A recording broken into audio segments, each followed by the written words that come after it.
Perfect.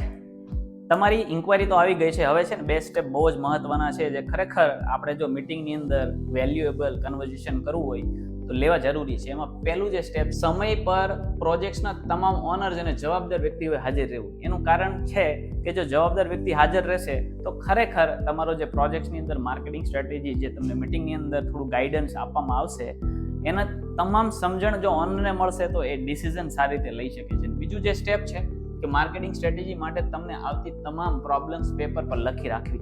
હવે આનું કારણ એટલે છે કે જ્યારે બિલ્ડર અને જવાબદાર વ્યક્તિઓ સાથે બેસીને માર્કેટિંગ સ્ટ્રેટેજી પોતાની જાતે નક્કી કરતા હોય છે, ત્યારે ઘણા બધા ધારણાઓવાળા વર્ક થતા હોય છે. કારણ કે માર્કેટિંગ એક્સપર્ટ કંઈક અલગ વિચારતો હોય છે અને અમારો જે ગોલ છે એ તમારા ઓવરઓલ પ્રોજેક્ટના માર્કેટિંગનો કોસ્ટ છે એને ખૂબ જ નીચે લાવવાનો છે. તો આ અમે તમને સારી રીતે સમજાવી શકીશું જ્યારે તમે તમામ પ્રોબ્લેમ અમને કહેશો. તો ચાલો આપણે મીટિંગની અંદર મળીએ.